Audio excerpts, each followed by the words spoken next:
It's pretty amazing when you think about it. How does a thought in your head become a sound that someone else can actually understand? We do this thousands of times a day, right? Without even thinking.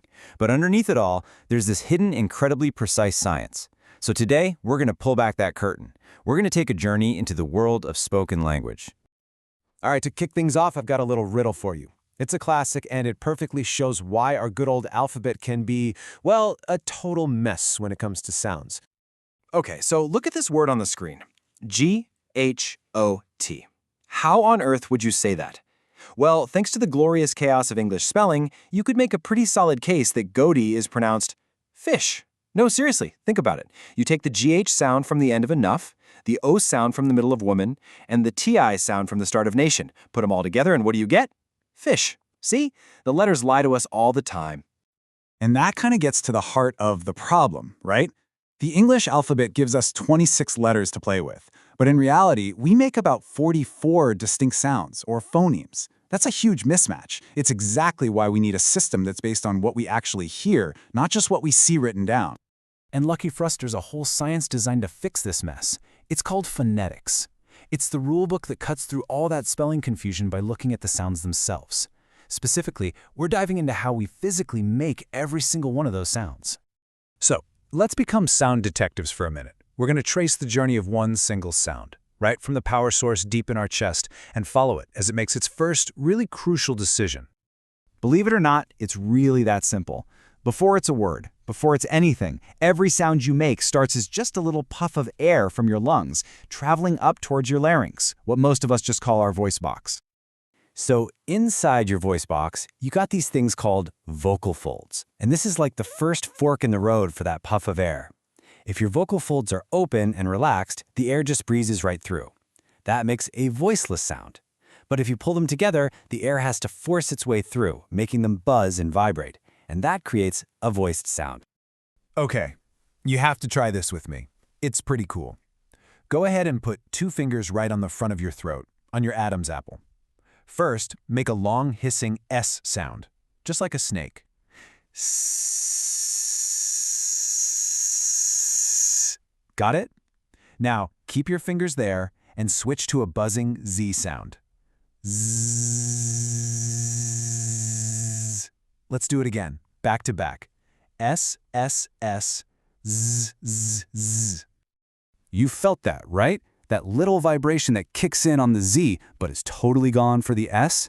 That's voicing. That's it. It is the only thing that's different between an S and a Z. Your tongue, your teeth, your lips, they're in the exact same spot. It's just one tiny switch in your throat that changes everything. Okay, so our puff of air has made its first big decision. It's either vibrating or it's not. Now its journey continues up into your mouth. And you can think of your mouth as this amazing sound studio, just packed with instruments that are ready to shape that air into actual speech. And here's our sound toolkit. These are the main instruments in our studio, what linguists call the organs of speech, or articulators. Most of the consonant sounds we make happen when our tongue makes contact with one of these other spots in our mouth.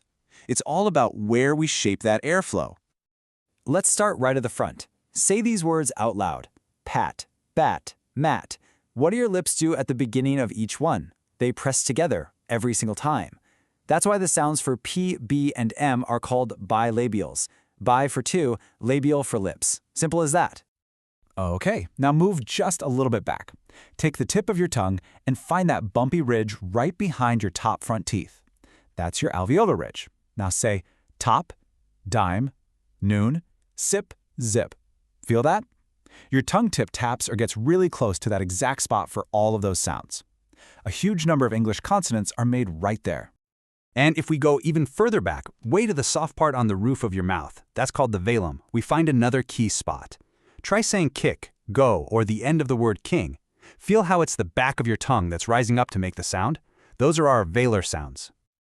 So we've got voicing, that's the buzz, the on-off switch, and we've got the place of articulation, that's the where. But there's one more crucial piece to this puzzle. It's not just where you make the sound, it's how you make it. So here's a little mystery for you. Let's go back to that spot behind our teeth, the alveolar ridge.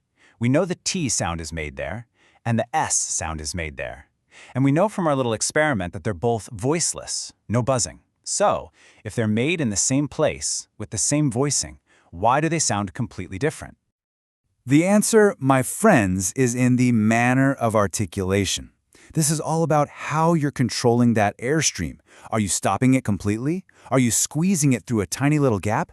Maybe you're sending it out your nose.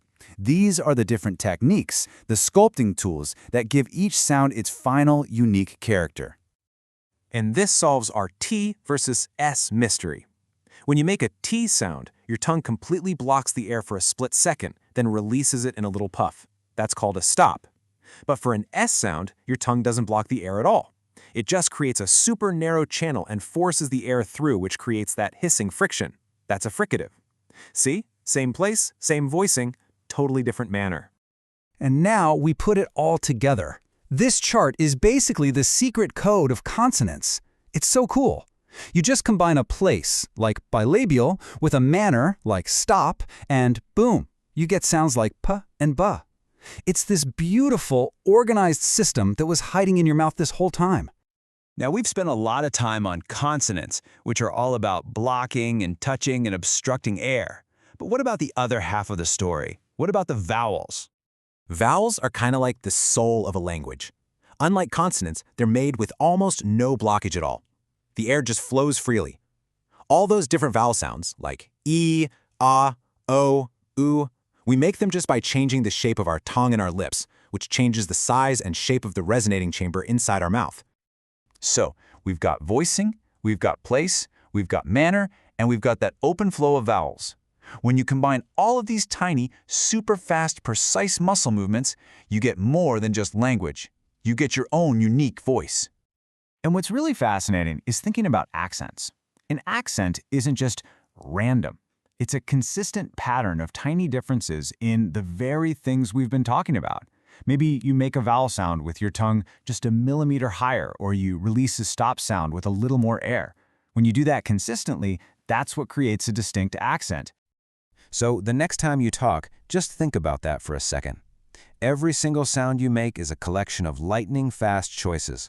It's your own personal sonic fingerprint telling the world not just what you want to say, but a little bit about who you are and where you're from. So, what does your voice say about you?